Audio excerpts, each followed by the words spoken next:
तो भाई हमने पढ़ लिया था सबसे पहले कॉन्सेप्ट ऑफ कॉस्ट पूरा। कॉस्ट का पढ़ाई का इंपॉर्टेंस ये है कि आपको डिटरमिन करना होता है प्रॉफिट फॉर द प्रोड्यूसर। और वो तब डिटरमिन कर पाएंगे, पहले ये समझ लें कि प्रोड्यूसर किस तरह की बाजार में है। तो बाजार का मतलब मार्केट बेसिकली। तो पहले मार्केट के फॉर्म समझ लिए जाएं, फिर हम रेवेन्यू पे जाके उसका प्रॉफिट निकाल लेंगे। ठीक है, तो अपनी अपनी कॉपी में सब लोग हेडिंग डाल लें, what is called as forms of market. इसका स्टडी मटेरियल सबको अवेलेबल करा दिया गया है, तो इसलिए स्टडी मटेरियल कोई मेरे से नहीं मांग सकता। ओके, चलिए। तो फॉर्म्स ऑफ मार्केट वैसे थोड़ा बहुत हमने पहले पढ़ा हुआ था कंबाइंड चार्ट में, अगर आपको याद हो। ढेर सारे बायर, ढेर सारे seller, same type of product, पूरी बाजार में एक ही प्राइस प्रिवेल करेगा। What it clear? Complete information buyer को सेलर के बारे में होगी और सेलर को बायर के बारे में। The market is perfectly competitive. समझ में गया? बट जब एक ही सेलर है मार्केट में, एंड सो कॉल्ड वही सेलर पूरी सप्लाई को रेगुलेट करेगा। लॉजिक समझ में आ गया? कोई क्लोज सब्स्टिट्यूट नहीं है। कॉपीराइट करा लिया, पेटेंट करा लिया, वो हमारा जैसा प्रोडक्ट कोई दूसरा बेच ही नहीं सकता। Market is called as single seller वाली मोनोपोली। दो सेलर हो गए ढपली, डुओपोली। Got it clear? जैसे इंडिया में 90s के आसपास स्कूटर्स मार्केट हुआ करती थी, एलएमएल एंड बजाज, कुल दो कंपनीज थी बस। तो that was the case of duopoly. But reality में मार्केट में क्या चलता है? टीवी तो हर दुकान पे बिक रहा है, ढेर सारे लोग टीवी बेच रहे हैं, सबका ब्रांड नेम अपना अपना है। तो मोनोपोली और परफेक्ट कंपटीशन को मिला के घोल दिया, मोनोपोलिस्टिक बन गया। इलेक्ट्रिक व्हीकल्स इंडिया में 20 कंपनी की आती होगी, बट सो कॉल्ड सबका ब्रांड नेम अलग अलग है। बैटरियां लगभग कॉमन। What it clear? कुछ तो ऐसी कंपनी जिनके डिजाइन भी कॉमन है। एक टीएनआर कंपनी की बाइक मैंने देखी एक दिन पहले, 2 दिन पहले, सेम डिजाइन चिल्ड्रन। एक कंपनी है, not getting the name exactly, हाँ, ऑन्जो, ऑन्जो करके कंपनी, ONZO, उनका डिजाइन और TNR exactly same design, exactly same. फिर थोड़ा क्यूरियोसिटी हुई कि ऐसा क्यों है, तो सोचा गूगल कर लें। तो एक जगह ब्लॉग पे पढ़ रहे थे कि चाइना से रॉ मटेरियल इंडिया आता है। What it clear? अब चाइना में कंपनी है, वो स्पेयर पार्ट्स बनाती है, side cover of the vehicle, cabinet frame basically, headlight. What it clear? और सब लोग असेंबलिंग इंडिया में करते हैं, सब लोग असेंबलिंग करते हैं। तो हमने भी असेंबलिंग कर दी, दूसरों ने भी असेंबलिंग कर दी। Audio okay? चलिए, तो हम ई बाइक के एग्जाम्पल में थे। तो भाई सब लोग इंडिया में क्या करते हैं? ई बाइक का असेंबलिंग करते हैं, और मोर और लेस काफी कंपनीज के डिजाइन भी एक जैसे होते हैं। कॉपीराइट सर नहीं होता क्या किसी का? कॉपीराइट कराएंगे तो भाई सरकार पैसे मांगेगी लाखों करोड़ों, जिससे कॉस्टिंग बढ़ जाएगी। अगर एक डिजाइन को कॉपीराइट कराने के हमने 5 लाख खर्च कर दिए, और हमें उस डिजाइन के लेटर से 50,000 पीस बनाने हैं, तो पर पीस 10 रुपए, तो कॉस्टिंग बढ़ ही गई। और ये एक ऐसा प्रोडक्ट है जो अभी इंडिया में बहुत ज्यादा फ्रीक्वेंटली अग्रेसिवली सेल नहीं होता। लोग इसको सेकंड व्हीकल की तरह यूज करते हैं। क्यों भाई? बैटरी चार्ज कहाँ होगी? क्योंकि अनऑर्गेनाइज्ड है, कहीं पानी भर जाता है, कहीं कुछ हो जाता है। What it clear? तो इस तरह के एनवायरमेंट में बहुत सक्सेसफुल है नहीं ये व्हीकल। तो people see to this as a second option. तो इसलिए कंपनी सोचती है भाई मोनोपोली क्या करनी, बेचो बस प्रॉफिट कमाओ। तो इंडिया में अभी ये जो हमारा इलेक्ट्रिक व्हीकल का मार्केट है, आप एथर को हटा दीजिए, ओला खटोला पटोला इनको हटा दीजिए, टीवीएस आई क्यूब को हटा दीजिए, और कोई है बढ़िया ब्रांड? बस यही 3 है, इनको हटा दो। बाकी सबकी ई बाइक लगभग सेम है। प्लास्टिक का ढक्कन लगाए सब चारों तरफ, बीच में बैटरी, फ्रेम और एक्सलेटर और मोटर सब सेम क्वालिटी है। 50-55 में सब घटिया वाली बेचते हैं, 65-70 में थोड़ी अच्छी वाली, और जो दी बेस्ट है वो इन 3 के पास है, एथर, ओला एंड टीवीएस की iQ। इनका कंपटीशन अलग है। Got it clear? और बाकी सब नाम कहने को अलग अलग हैं, रियलिटी में सब एक हैं। तो थोड़ा स्टडी कर लीजिए, नाम के चक्कर को हटा दीजिए तो परफेक्टली कॉम्पिटिटिव है। बट नाम भी अगर सबका ले लें, सबका ब्रांड नेम अलग अलग, डिजाइन थोड़ा सा डिफरेंट, बट बाकी है एक तरह से सेम ही, तो इट इज मोनोपोलिस्टिक। और ये जो टीवीएस की iQ है, एथर है, और जो ओला है, ये अलग सेगमेंट है। ये 1,00,000-1,50,000 वाला सेगमेंट है, ये हर पर्सन खरीदता भी नहीं है। इस मार्केट को आप बोलेंगे ओलिगोपोली। व्हाट? ओलिगोपोली। खोपड़े में बात गई। वेन पूरे मार्केट में कुछ सेलर्स अलग हो जाते हैं। पिज्जा तो बहुत लोग बेचते हैं, बट डोमिनोज और पिज्जा हट एक अलग ब्रांड है, तो that is oligopoly as such. समझ में आ गया? चलिए, और जब मार्केट में एक बायर होता है तो क्या बोलते हैं उसको? मौसमी, मोनोप्सनी। समझ में आ गया? अभी सनी देओल जी की मूवी भी आ रही है गदर 2, तो उसी से याद रख लीजिएगा। चलें बच्चों आगे। सो मार्केट का क्लासिफिकेशन 4 बातों से होता है बच्चों। पहली बात area, buyer and seller, commodity and competition. Area की बात करें सर, वो Katra, civil lines, Chowk, XYZ areas, वो सरोजनी एक दिल्ली में मार्केट है, कनॉट प्लेस एक मार्केट है, हम वो नहीं पढ़ रहे हैं। Market is a combination of two people, buyer and, buyer किस लिए आया, अंडे देने के लिए? No, for satisfaction of wants. Seller किस लिए आया है? For maximization of profit. Commodity the product as well as a service. हमारा मेन क्लासिफिकेशन बच्चों कंपटीशन के ऊपर है। किसके ऊपर? कंपटीशन के ऊपर। कभी चांस लगे तो न्यू दिल्ली जाएंगे सब लोग, और न्यू दिल्ली में एक अंडरग्राउंड म्यूनिसिपल मार्केट है जिसको पालिका बाजार बोलते हैं, इंडिया की पहली एयर कंडीशन बेसमेंट मार्केट। उसके अंदर आपको हर दूसरी दुकान पे डिओड्रेंट और जीन्स मिलेगा, सब डुप्लीकेट बिकता है वहां पे। खैर, गॉट इट क्लियर। सबकी जीन्स पे स्टिकर अलग अलग लगा है, बट घटिया क्वालिटी सबकी है। तो है वैसे तो परफेक्टली कॉम्पिटिटिव, बट अपने आप को डिस्टिंग्विश करने के चक्कर में, चिल्ड्रन आई रिपीट, अपने आप को डिस्टिंग्विश करने के चक्कर में they happen to call themselves as, हमारा ब्रांड अलग आपका अलग, तो मोनोपोलिस्टिक बना लेते हैं। समझे बात को कि नहीं? ओके, तो हमारी पढ़ाई किसके ऊपर बेस्ड है? कंपटीशन के ऊपर। तो आपको यहाँ पे 4 नजर आ रहे होंगे, एक दो और हम पढ़ेंगे।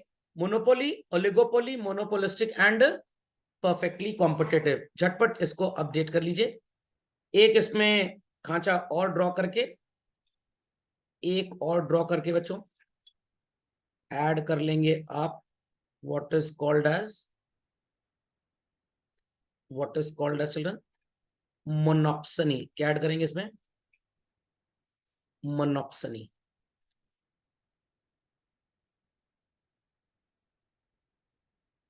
Add up. सो अभी गवर्नमेंट ऑफ इंडिया ने राफेल जेट्स खरीदे चिल्ड्रन। एक ही सेलर है कि ढेर सारे सेलर हैं? फ्यू, 2-3 है। बोइंग है, एयरबस है, ये सब कंपनीज है। बट गवर्नमेंट ऑफ इंडिया पूरी दुनिया में, ये मोनोप्सनी मार्केट जहां पे बायर एक होता है। ओके, कॉपी क्विकली, चलिए मूविंग अहेड। सो मोनो का मतलब क्या होता है? सिंगल, और पोली का मतलब सेलर। मैथ्स में तो पॉलिनोमियल में नहीं पढ़ाया गया था, वहां पॉली का मतलब सेलर पढ़ाया गया था? Not at all. ओके, तो इंडियन रेलवेज मोनोपोली है। वोल्टे टेक्नोलॉजी को आप 4G बोलते हैं, बट थोड़ा सा डिफरेंस होता है 4G में और वोल्टे में। तो वोल्टे इंडिया में किसके पास है? सिर्फ रिलायंस जियो इन्फोकॉम के पास। तो दे हैव मोनोपोली। कुछ बच्चे मोनोपोली को समझते हैं कि भयंकर प्रॉफिट मेकिंग, ये मोनोपोली का कॉन्सिक्वेंस है बेसिकली। मोनोपोली का मीनिंग ये नहीं है।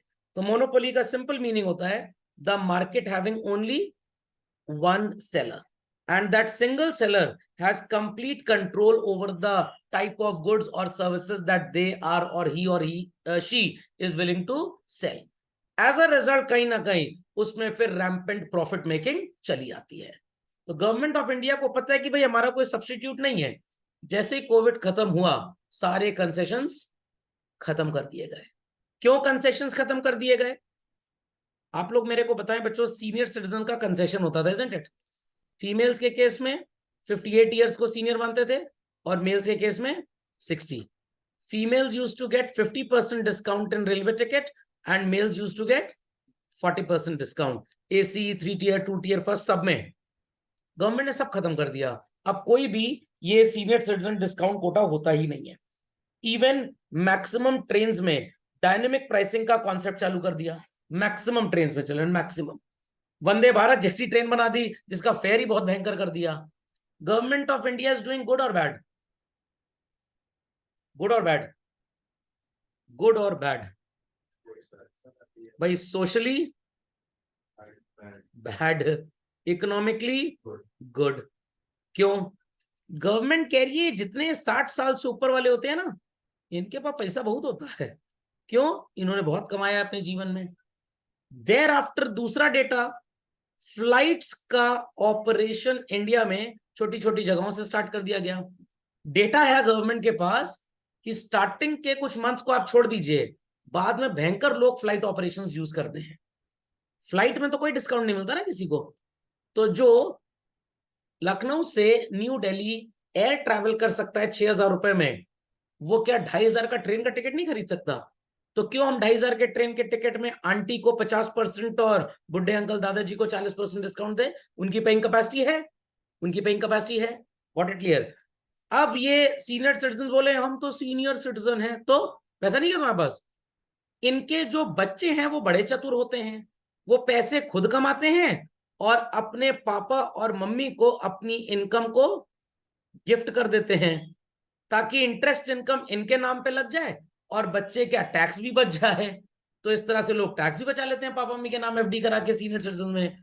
तो सरकार कह रही है कि इनको तो हम ½ % इंटरेस्ट भी ज्यादा देते हैं, प्लस इनके बच्चे अपनी कमाई के नाम पे खुद, मतलब अपनी कमाई करके खुद बैंक में एफडी नहीं करवाते, अपने पापा मम्मी को अपनी इनकम गिफ्ट करते हैं और इनके नाम पे बनी हुई एफडी पे इंटरेस्ट इनको मिलेगा। टैक्स कैसे बचेगा?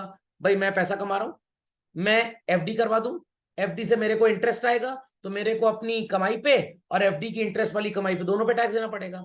But my mother is a home maker, कहीं जॉब नहीं करती, कोई बिजनेस नहीं, तो मैं अपनी इनकम उनको गिफ्ट कर दूं और उनके नाम से एफडी बनवा लूं, तो interest income will be counted as her income, जो कि 5 लाख रुपए साल से कम होगी। इंटरेस्ट इनकम मान 1,00,000-2 लाख मिल रही है, तो पूरा का पूरा टैक्स बच गया। यही अगर 1 लाख हम इंटरेस्ट कमाए, मान लीजिए 10 लाख की एफडी पे, 12 लाख की एफडी पे, तो सरकार हमसे कम से कम 30,000 रुपए टैक्स ले जाएगी। वो 30,000 साल भर का बच गया कि नहीं बच गया? नहीं बचा, बच गया।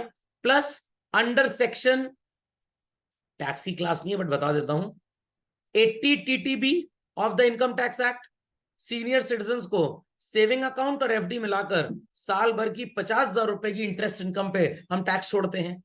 अगर वो senior citizen top most slab of 30% में आता हो तो 15,000 ये भी तो टैक्स हमने छोड़ दिया। कोविड के इंजेक्शन तो 2,000 के फ्री में ठोकेंगे इन सबको। नहीं समझ में आया? समझ में आया कि नहीं आया? समझ में आ गया।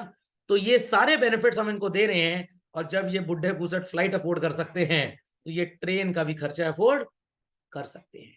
10 साल बाद आप देखेंगे सारी ट्रेनें ही वंदे भारत जैसी हो जाएंगी, जैसे चाइना में बुलेट ट्रेन, जापान में बुलेट ट्रेन चलती है, एग्जैक्टली। समझ में आ गया? क्योंकि जब इंसान 1,000 रुपए वाली टिकट की जगह 1,800 की टिकट खरीदेगा तो उसके अंदर एक ईगरनेस आएगी ज्यादा कमाने की। जब वो ज्यादा कमाएगा तो वो इकोनॉमिक एक्टिविटी ज्यादा करेगा, उससे देश तरक्की करेगा। नहीं समझे? समझना क्या? अगर आप सुबह शाम तक बोलते रहे मैं बूढ़ा हो गया हूं, मेरी उम्र हो गई है, डेफिनेटली चिल्ड्रन 25 साल की उम्र में बूढ़े हो जाएंगे। अब बायो एज होती है बेसिकली, अंडरस्टैंडिंग और नॉट? तो जैसी आपकी सोच होगी वैसी आपकी हरकतें होंगी। Logic understood? तो ये इंडिया में सिखाया जाता है, रिटायरमेंट एज इज 60 ईयर्स। दुनिया के और किसी एज में, देश में ऐसा नहीं बताया जाता। जब तक काम करने लायक है काम करते रहिए, चाहे जॉब हो चाहे बिजनेस हो। हमारे देश में क्योंकि पॉपुलेशन ज्यादा है तो लोगों को ऑफिस से बाहर करना है, तो एज एंट्री और एग्जिट की सेट कर दी गई है। चलिए खैर, तो ये बात सबको समझ में आ गई कि नहीं? पक्का? तो हिंदुस्तान में ये सब एग्जाम्पशन मिलते हैं टैक्स में। आप यूएस वगैरह जाइए, वहां पे ठेंगा एग्जाम्पशन मिलता है आपको। आप $1 भी कमाएंगे 45% टैक्स देना आपको वहां पे। Got it? तो tax rate is very high basically, इसीलिए वहां के लोग टुवर्ड्स द नेशन काफी ज्यादा कोऑपरेटिव होते हैं। हमारे यहाँ कंपटीशन होता है कौन कितना टैक्स चुराएगा, कौन कितना टैक्स देगा, नहीं कौन कितना टैक्स चुराएगा बेसिकली। ओके, इसीलिए बुलाया था मेरा भारत महान, 100 में 99 चोर और बेईमान। चले आगे, डेफिनेशन लिख ली सबने? तो इंडियन रेलवेज मोनोपोली है बच्चों, पोस्टल डिपार्टमेंट तो खत्म ही हो गया देश से, अब चलता ही नहीं यहाँ पे, तो there is no monopoly sort of thing. Electricity department की मोनोपोली पहले थी, अब नहीं है। अब तो प्राइवेट ऑपरेटर्स भी हैं जो इलेक्ट्रिसिटी प्रोवाइड करते हैं। यूपी में इतना ज्यादा नहीं है, बट महाराष्ट्र साइड तो यू हैव अ चॉइस कि आपको महाराष्ट्र म्यूनिसिपल कॉर्पोरेशन से इलेक्ट्रिसिटी कनेक्शन लेना है, टाटा पावर लेना है, या रिलायंस पावर लेना है, या अडानी लेना, आप किसी से भी ले सकते हैं। ओके, एलआईसी किसी जमाने में was called as a monopoly, और इसी मोनोपोली की वजह से ये कस्टमर्स को चीट करते थे, झूठ बोलते थे, बेवकूफ बनाते थे एजेंट, कहते थे पैसा इन्वेस्ट करो पैसा बढ़ेगा, झूठ बोलते थे, इसीलिए इनकी इतनी बेइज्जती हो रही है आजकल। जब प्राइवेट इंश्योरेंस कंपनी आई उन्होंने ज्ञान दिया कि insurance is not an investment, it is just a risk coverage basically. चलिए, सो फीचर्स झटपट नोट कर लीजिए, फिर एक एक करके आपको फीचर्स पढ़ा दें। अलग अलग तरीके के कस्टमर से अलग अलग तरीके का प्राइस चार्ज होगा। गो टू अ हॉस्पिटल, भगवान ना करे जाने की जरूरत पड़े किसी को, अगर कोई जनरल वार्ड में जमा है, मतलब एडमिट है, डॉक्टर 100 रुपए विजिटिंग चार्ज लेगा, और बता देगा नर्स को कौन सा इंजेक्शन कब ठोकना है, कौन सी गोली कब देनी है। अगर प्राइवेट वार्ड में जमा है पेशेंट, मतलब एडमिट है, तो फीस होगी 500 रुपए। भैया प्राइवेट वार्ड अफोर्ड कर सकते हैं ना। और अगर आईसीयू में तो और रईस टाइप के हैं, तो 750 रुपये, 2000 इतना भी चोरी मत करो, 750। तो अगर आपने मान लीजिए 8000 रुपए का रेडमी A1 प्लस मोबाइल लिया है, तो दुकानदार आपको उसका टेम्पर्ड 20 रुपए का दे देगा और कवर 30 रुपए का दे देगा। उसको पता है 50 से ऊपर खर्च करने की हैसियत है नहीं कस्टमर की। बट अगर 1 लाख रुपए का आईफोन लेके आप पहुंच गए, व्हाट इट क्लियर, तो अलग से नीचे से ड्रॉर से बॉक्स से निकालेगा अलग डिब्बा, और आपको वही कवर 40 वाला कम से कम 250-300 में चिपकाने की कोशिश करेगा, और कहेगा टेम्पर्ड ऐसा है वैसा है, हवाई जहाज भी गुजर जाए इसके ऊपर तो नहीं टूटेगा। वैसी बात है, नहीं टूटेगा, हवाई जहाज बहुत ऊपर है, व्हाट इट क्लियर। और इसके ऊपर से ट्रक भी चला जाए तो नहीं टूटेगा, और ये टेम्पर्ड 150 का है। क्या कोई अपना 1.5 लाख का आईफोन ट्रक के नीचे रखेगा? इतना बड़ा बेवकूफ कोई नहीं होगा। तो कस्टमर को ऐसा चिपका दिया जाता है। नहीं समझे? समझ में आया कि नहीं आया? शॉप पे लोग जाते हैं, शॉपकीपर से कहते हैं ये टॉवल कितने का है, 50 रुपए का। नहीं, बढ़िया क्वालिटी लाओ। वैसा ही टॉवल स्टोर से फिर निकाल के लाएगा, कहेगा ये 120। हाँ, ये थोड़ा बढ़िया लग रहा है। Veblen effect. What? Veblen effect. McAloo tikki burger कितने का मिलता है? 49। मैक महाराजा कुछ नहीं करते, टिक्की एक बढ़ा दी और बर्गर का प्राइस कितना कर दिया? 99। अरे बेवकूफ, 2 खरीद लो, 1 रुपए तब भी बच जाएगा। 2 खरीद लो, 2 बर्गर 1 अलग से मिलेगा। अनियन वगैरह तो चलिए इसमें भी 2 बार होता है कम से कम। समझे कि नहीं समझे? और फिर अगर आप कहते हो बर्गर किंग में जाके कि इसमें चीज डाल दो, तो ये कम से कम 25 रुपए जोड़ देते हैं। तो मैं तो क्या करता हूँ, 10 रुपए की चीज स्लाइस साथ में ले जाता हूँ, 15 तब भी बच जाएगा आपका। नहीं समझे बात को? समझ में आ गया? तो what they are doing, price differentiation. समझ में आई बात कि नहीं? नहीं समझ में आई? नहीं समझ आई? समझ में आ गई? पक्का? नॉर्मल आप रेस्टोरेंट में जाइए और उनकी सर्विस विंडो से कोल्ड ड्रिंक की बोतल खरीदिए 20 रुपए की। रेस्टोरेंट के अंदर जाइए, ग्लास में सर्व करके देंगे 120 रुपए की। किस बात का पैसा? Service charge. बैठे हो हमारे रेस्टोरेंट में। नहीं समझ में आ रही बात है? समझ में आ रही है? तो एक बार मैं रेडिसन गया था, कौशाम्बी, ये गाजियाबाद के पास पड़ता है, न्यू दिल्ली में। तो वहां पे बच्चों आप बिलीव नहीं करेंगे, 799 रुपीज का एक ब्रेकफास्ट ब्यूफे था। खैर हम शादी में गए थे तो फ्री था हमारे लिए। क्या क्या देते हैं इसमें? थोड़ा सा वही सेब संतरा वगैरह वगैरह वगैरह, ये सब देते हैं। इन सारी चीजों की कॉस्ट कितनी है? Not more than, you can say 100 rupees, not more than 100 rupees. यही चीज अगर आप उनके रेस्टोरेंट में जाके खाएंगे, व्हाट इट क्लियर, और अगर ओपन रेस्टोरेंट है और अगर होटल के बाहर है ठेला टाइप, एक स्टॉल टाइप लगाया है, तो वो 100 में दे देंगे आपको। बट अंदर बैठ के खाएंगे तो 799। ताज मुंबई में बटाटा बड़ा 650 रुपए का था किस जमाने में। और ठीक उसके सामने जहां पे गेटवे ऑफ इंडिया है, गॉट इट क्लियर, भारत का दरवाजा नहीं, gateway of India, queen Elizabeth के वेलकम के लिए उसको बनाया गया था। बट पता नहीं वहां से आई टाप के आ गई, ऊपर से भगवान जाने। वहां पे आपको, या जुहू बीच में आप चले जाइए, 25 रुपए का मिलता है आपको। वो जुहू बीच वाला ज्यादा बढ़िया होगा। तो for what purpose they charge 650? Price differentiation. समझ में आ गया? होंडा सिटी गाड़ी से टमाटर खरीदने जाइए, 1100 रुपए शगुन ले लेगा आपसे कम से कम। पैदल जाइए तो 250 रुपए, और अपनी काम वाली को भेज दीजिए 150 में खरीद के ले आएगी, क्योंकि उसी रिश्तेदार सब्जी बेच रहे हैं वहां पे। मोनोपोली। समझ में आया व्हाट इज मोनोपोली? पक्का? एयर ट्रैवल की बात कर लीजिए, अगर बिजनेस क्लास में ट्रैवल कर रहे हैं तो चार्जेस थोड़े ज्यादा हैं। क्यों? क्योंकि वहां पे एक रो में 4 सीट है, 2 इधर 2 इधर। नॉर्मल प्लेन है, एक इधर 2 इधर 2 इधर 3 बीच में, भी बोइंग बड़ा होता है ना प्लेन। मैं तो कहता हूँ मेरे जमीन बैठा के ले चलो, 10 रुपए ले लो मेरे से। समझ में आई बात? तो प्राइस डिफरेंशिएशन का कॉन्सेप्ट समझ गए? एयरटेल वाले और जियो वाले पागल बना रहे हैं लोगों को। क्या कह रहे हैं? 5G कनेक्शन कितने मिलेगा? 699। और जो 4G है ये कितने का है? 499। कोई बात नहीं, तो हमको 1G दे दो, क्योंकि हमारा जूम तो 20 किलोबाइट पर सेकंड की स्पीड पे भी चल जाता है। इस समय की स्पीड 69 किलोबाइट है। हमें चाहिए ही नहीं 40 Mbps की स्पीड। चलेगा तो नहीं 40 Mbps पे, जरूरत ही नहीं है। वो तो जितनी उसको जरूरत होगी उतनी स्पीड वो लेगा, बाकी नहीं लेगा। तो ये कहने को होता है 40 Mbps का कनेक्शन है। आप सही तरीके से इसकी स्पीड नोट कर लीजिए। ट्रैफिक वगैरह काट पीट के बच्चों 7 और 8 Mbps स्पीड मिलती है आपको। 20-30% ऊपर आपको स्पीड मिलनी ही नहीं है। तो सर वो तो हम टेस्ट करते हैं, दिखाता है, वो उन्होंने पैसे दिए टेस्टिंग कंपनी को। बेटा को हमारा टेस्ट करना 120 दिखाना उसको। नहीं समझ में आया? अरे वो टेस्ट भी तो प्रोग्राम से ही हो रहा है ना। तो प्रोग्राम में बता दिया जो एक्चुअल स्पीड है उसको 10 से मल्टीप्लाई कर दो। तो एक्चुअल स्पीड है 4 Mbps, वो दिखा क्या रहा है 40 Mbps। TVS Jupiter, Amitabh Bachchan ji, कभी चलाए भी नहीं होंगे गाड़ी, आती भी नहीं होगी, कितना माइलेज दे रही है 65 किलोमीटर पर लीटर। बस वो एक मॉडल उनका जो एड में आता है वही देता है इतनी माइलेज। बस आप रोड पे चलाइए, इसका आधा माइलेज मिलेगा आपको। लॉजिक अंडरस्टूड और नॉट? प्राइस डिफरेंशिएशन समझ में आई बात? पक्का? इलास्टिसिटी ऑफ डिमांड अभी हम छोड़ेंगे, क्योंकि जब हम रेवेन्यू चैप्टर पढ़ेंगे तो हम इसमें वापस आएंगे। एब्सेंस ऑफ क्लोज सब्स्टिट्यूट, ये ऐसा प्रोडक्ट है जिसका मार्केट में कोई सब्स्टिट्यूट नहीं है, क्योंकि अगर सब्स्टिट्यूट आ गया then there would be no monopoly. No monopoly. मैं भी ट्रेन चला रहा हूं, भारत सरकार भी ट्रेन चला रही है, समझा क्या? हमारे ड्राइवर सिटी पे जा रहे हैं, दिल्ली लखनऊ, दिल्ली लखनऊ 500, दिल्ली लखनऊ 500, दिल्ली लखनऊ 500, और प्रयागराज में 950 है। कोई जाएगा प्रयागराज से? नहीं जाएगा, समझना क्या? हमारा ड्राइवर थोड़ा कम एक्सपीरियंस्ड है, वो ट्रेन को भेड़ भी सकता है, 10 लाख मुआवजा अलग मिलेगा, ये फायदेमंद ट्रेन है, सस्ते में पहुंचा भी रही है, और कहीं स्वर्ग पहुंच गए तो घर वालों को 10 लाख मिलेगा भी। तो moral of the story is this कि मोनोपोली मार्केट एक ऐसा मार्केट होता है जहां पे जो सेलर है सिर्फ वही सामान बेच रहा है और वो प्रोडक्ट किसी और के पास है ही नहीं। तो सेलर अपने प्रोडक्ट का प्राइस बच्चों खुद डिसाइड करेगा, या डिमांड और सप्लाई का जो बाजार में माहौल होगा उसके हिसाब से डिसाइड होगा, प्राइस को डिसाइड करेगा। तो if I talk about Ola, if I talk about Ather, if I talk about TVS iQube, कोई भी बच्चों इनका सब्स्टिट्यूट है बाजार में? नो। इनकी अपनी प्राइस, इनकी अपनी प्राइस, और सर मोटर एक ही यूज करते हैं तीनों लोग। मोनोपोली कैसे क्रिएट की? बेंगलुरु सिटी, पुणे सिटी में ना पहले ओला थी और ना पहले iQube थी। At that time they had pure monopoly.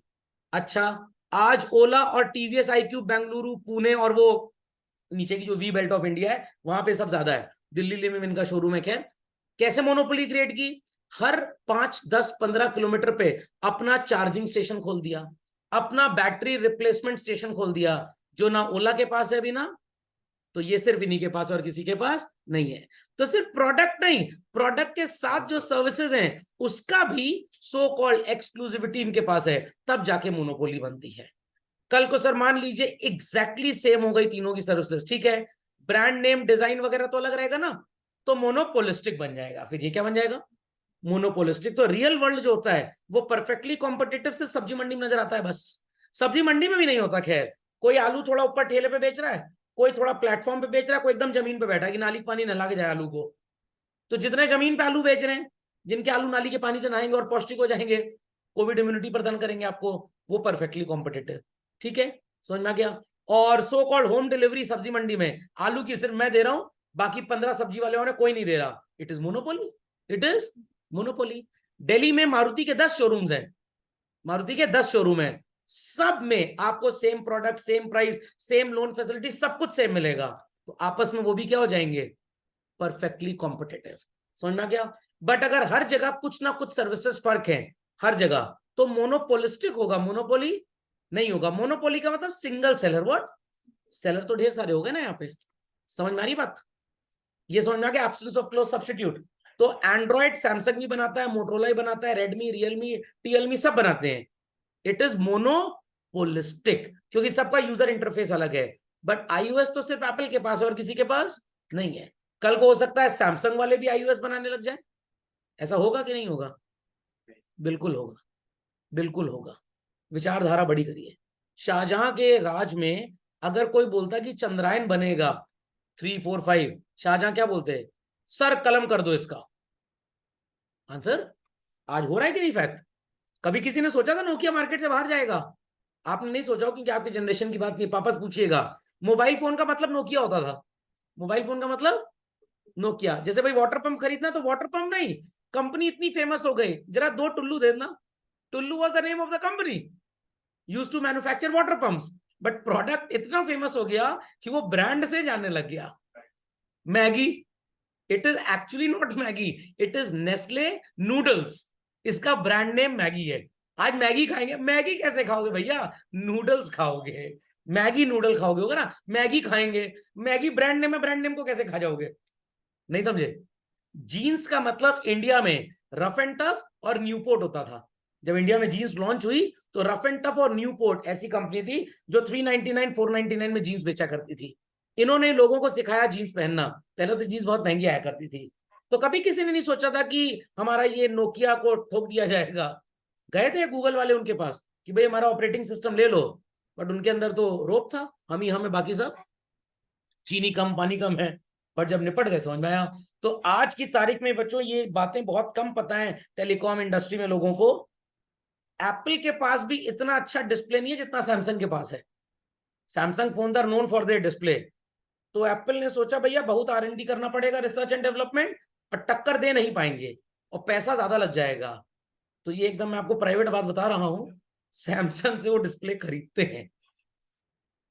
CD होती है, सीडी कॉम्पैक्ट डिस्क, दुनिया की सबसे बड़ी कंपनी सीडी बनाने वाली मोजर बेयर है।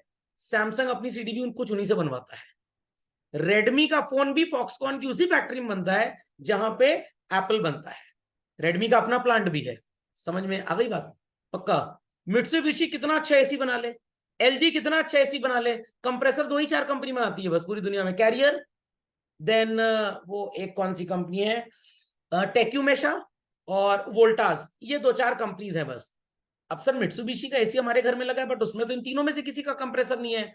इन्हीं का होता है बच्चों, ब्रांड नेम खुद का करवा लेते हैं। जारा की चप्पल कानपुर और आगरा में बनाई जाती है, वो इटली से बन के नहीं आती है। केल्विन क्लेन की ओरिजिनल टी शर्ट लंदन से नहीं बन के आई है, वो सूरत और पंजाब हरियाणा यही सब जगहों पे बनती है बेसिकली।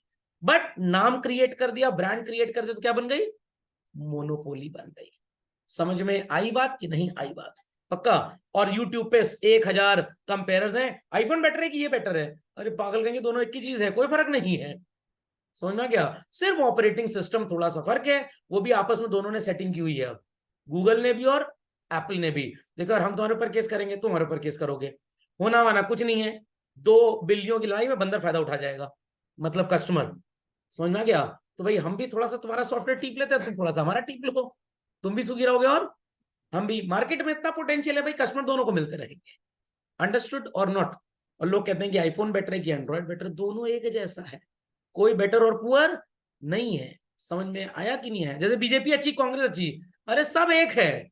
सिर्फ लोगों को मजा दिलाने के लिए, लड़ाने के लिए, टी टाइम डिबेट कराने के लिए आपस में। इसने राहुल गांधी को वो बोल दिया, उसने वो बोल दिया। All are super genius. पहले एक दुकान चलाता है 5 साल, फिर दूसरा दुकान चलाता है 5 साल। चले आगे, चलिए। रेस्ट्रिक्टेड एंट्री, हमने अपने नाम पे कॉपीराइट करा लिया, पेटेंट करा लिया, ताकि हमारे जैसी चीजों को दूसरा इस्तेमाल ना करे।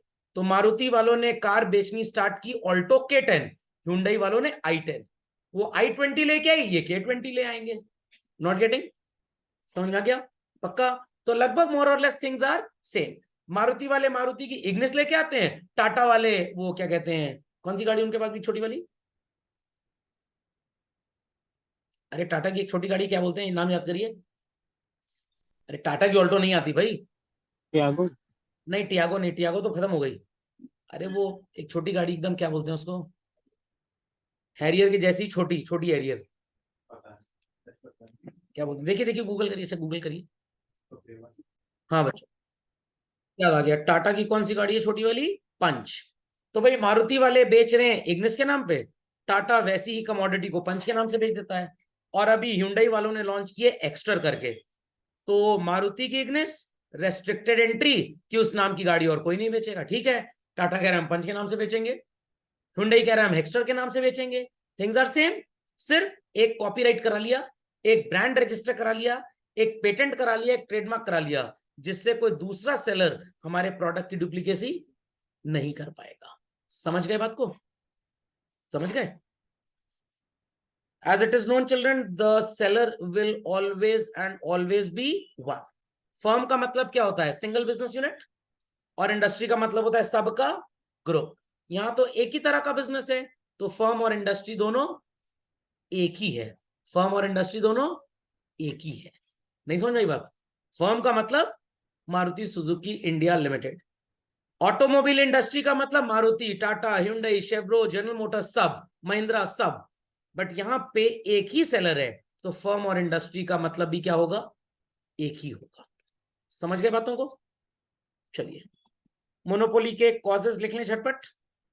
अभी अभी मैंने आपको समझाया, मेरे पास एक पर्टिकुलर डिजाइन रजिस्टर्ड है, nobody else can use it, so it is patent registered in my name, for which I am the only seller.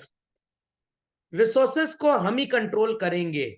आपने गल्फ कंट्रीज के बारे में सुना होगा, ऑयल रिसोर्सेज उनके पास हैं, दो चार बड़ी बड़ी कंपनीज ने मिलके इसकी सप्लाई और इसका प्राइस डिसाइड करने की पावर अपने पास रखी है।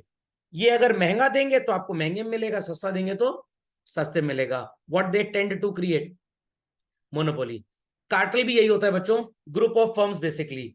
तो control over resources is the हरकत दैट दीज कार्टेल्स डू। तो cartel is a noun and control over resources is their activity, that is verb. Decide कर लिया लेनोवो ने, डेल ने, सैमसंग ने, सोनी ने कि हम इस कॉन्फ़िगरेशन का i5 लैपटॉप 40 से 45 के बीच में बेचेंगे, चाहे हमारी कॉस्टिंग 15,000 रुपए की हो। तो these people have created what children?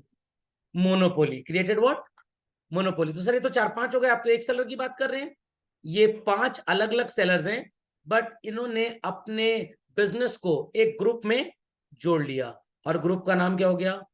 Computer laptop dealer pricing association, कल्डपा। व्हाट? कल्डपा। तो कल्डपा has created the control over resources. चलिए, तो ये बात समझ में आ गई सबको? ये बात समझ में आ गई? कंट्रोल ओवर, क्या लिखा था? Patent rights. ओपेक का नाम याद है? Oil and petroleum, sorry, organisation of petroleum exporting countries. I repeat, organisation of petroleum exporting countries. Gulf की 5-6 बड़ी बड़ी कंपनीज हैं, उन्होंने कार्टेल बना लिया, ग्रुप बना लिया कि किस देश को किस प्राइस में कच्चा तेल बेचना है। तो जब इंडिया से उनकी दोस्ती है तो सस्ते में दे देंगे, दोस्ती नहीं है तो महंगे में दे देंगे। समझ में आया? तो हर देश इंडिया से दोस्ती क्यों करना चाहता है? सबको कुछ ना कुछ बेचना है, और इनसे ज्यादा लालची कस्टमर पूरी दुनिया में है। इनसे ज्यादा भी नहीं है और इनसे लालची भी कोई नहीं है। ओके, चले आगे। लीगल बैरियर्स, इंडियन रेलवेज का एग्जांपल अभी भी दिया था आपको। कार्टेल का मतलब समझ में आ गया?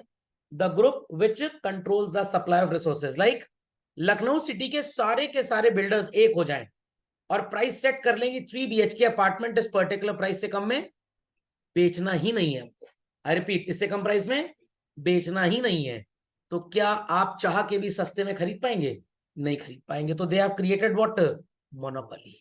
समझ में आ गया?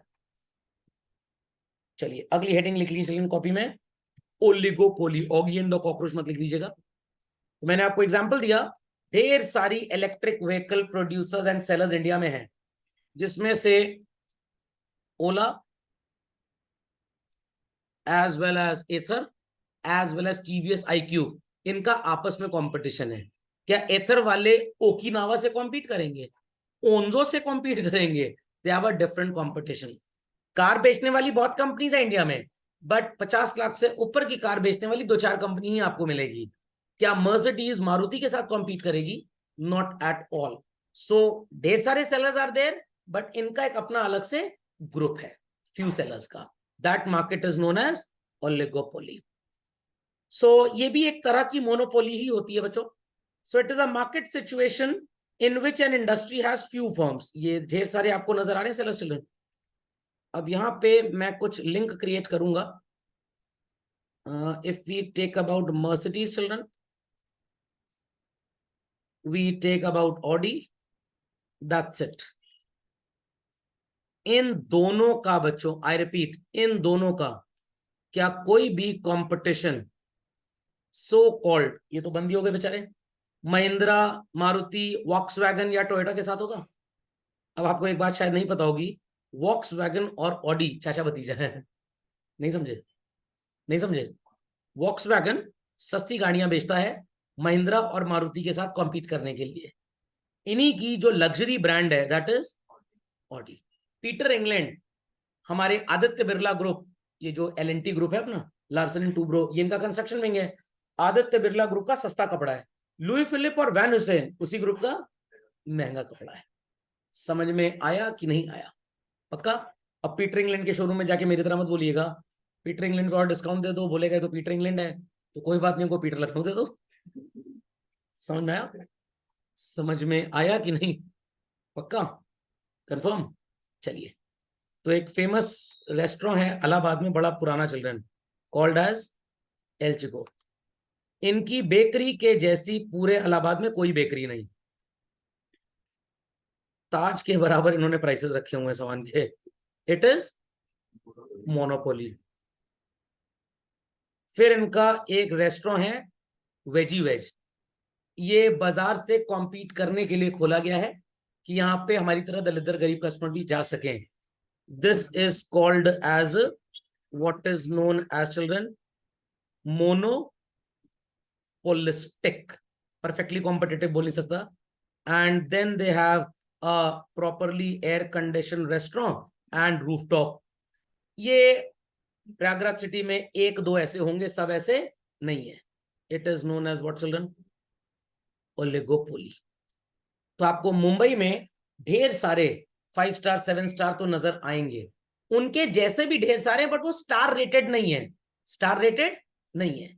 बट ताज हो गया, मुगल शेरेटन हो गया, ओबरॉय हो गया, शोका इंटरनेशनल हो गया, ये 4-5 एक अलग ऑरा है इनका। बाकी है इनके जैसे, बट वो इनसे कॉम्पीट नहीं करते।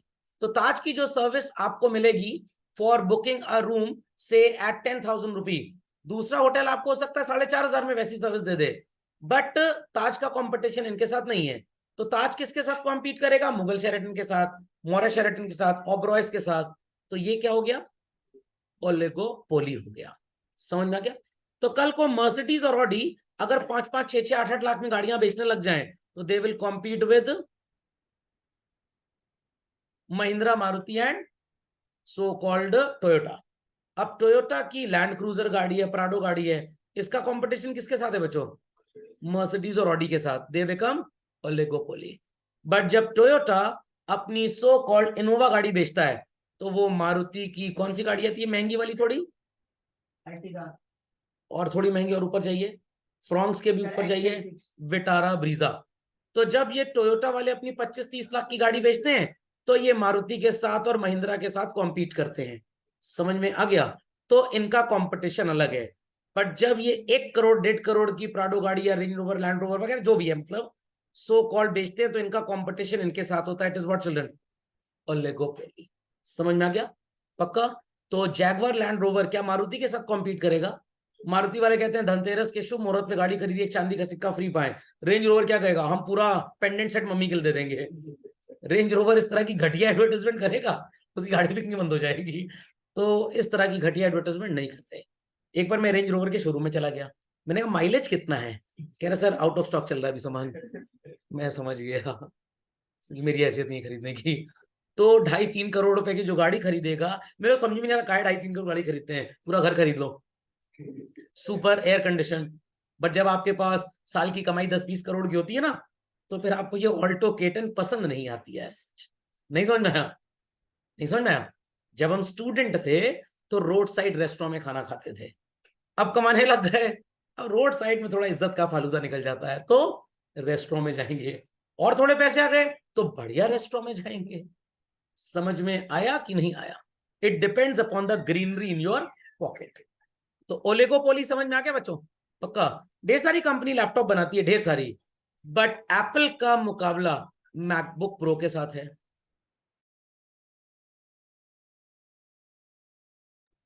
Sorry children, network issue. तो ये बात सबको समझ में आ गई भाई? लैपटॉप बनाने वाली ढेर सारी कंपनी है, बट मैकबुक प्रो जो है या एप्पल के जो लैपटॉप्स हैं, वो top and laptop off every company के साथ कॉम्पीट करेंगे। तो एसर जब 3 लाख रुपए का अपना dual screen super touch glamorous ultra Galaxy pro max dynamic, पता नहीं क्या क्या नाम होता है, पूरा एडजेक्टिव यूज कर लेते हैं लोग। ओके, अब ऐसे टीचर्स के लिए सब आने से एडजेक्टिव पढ़ाना आसान हो गया ना, कि अल्ट्रा प्रो मैक्स एडजेक्टिव है। ओके, हमारे जमाने में वही था, child is very good, child is ultra pro max. Okay, चलिए। तो सो कॉल्ड जब एसर 3.5 लाख का लैपटॉप बेचता है, तो ये एप्पल के साथ मुकाबला करता है। The market is oligopoly. Okay, जब एसर 40,000 का लैपटॉप बेचता है, लेनोवो 40,000 का लैपटॉप बेचता है, डेल भी 40,000 का बेचता है, देन इट इज मोनोपोलिस्टिक। समझ में आई बात? समझ में आई बात? तो क्लास में ढेर सारे बच्चे हैं, सब बच्चे वही सेम क्लास की पढ़ाई कर रहे हैं, सब कुछ सेम है, एग्जैक्टली परफेक्टली कॉम्पिटिटिव आप बोल सकते हैं। बट कुछ 2-4 नालायक ऐसे हैं, दूसरों से बात ही नहीं करते हैं, अपने एक अलग स्टैंडर्ड बनाया उन्होंने। होते हैं ना कुछ इस तरह के चपड़गंजू टाइप के क्लास में, मन करता है बाहर निकले, बताते हैं इनको जरा, समझ में आया कि नहीं आया? वो 2-3 होते हैं एकदम वो IT JEE type, engineering type, और इनकी खबर भी आती है कि आईटी में इन्होंने आत्महत्या कर ली जाके। सोशली अनवेल, सोशली अनवेल, समझ में आ गया? सिर्फ अपने से मतलब रखना। इंसानियत तो कॉमर्स और ह्यूमैनिटीज वालों के अंदर होती है। 333 वाले कॉमर्स और ह्यूमैनिटीज वाले मित्र हो सकते हैं, बट पीसीएम और पीसीबी वाले 299 वाले मित्र नहीं हो सकते। वहां पे वो चलता है न्यूटन का लॉ, लाइक पोल्स, नहीं न्यूटन का लॉ नहीं था, मैग्नेटिज्म का लॉ था, like poles repel, unlike poles attract. Commerce में लॉ नहीं चलता, commerce like poles were pre attracted. वो दोस्त शुरू से रहते हैं, अस्पताल से उनकी दोस्ती स्टार्ट हो गई थी। साइंस वाले बेचारे दोस्त बन ही नहीं पाते आपस में। समझ में आया कि नहीं आया? पक्का? चलिए, साइंस वाले इन्वेंशन में बिलीव करते हैं, कॉमर्स वाला कह रहा है तेरा इन्वेंशन में लेके पेटेंट करा लूंगा। समझ में आया? ह्यूमैनिटीज वाला सोचता है मैं इसका डुप्लीकेट प्रोडक्ट बनाऊंगा ताकि सस्ता भी लोगों को मिल पाए कम से कम बाजार में। चलिए भाई, तो ओलिगोपोली समझ गए? चलिए, तो अगले लेक्चर में बच्चों ये आपको विभिन्न प्रजातियों के जानवर से मिलवाया जाएगा, टाइप्स ऑफ ओलिगोपोली। ओके, चलिए आज की सेवा यही समाप्त होती है।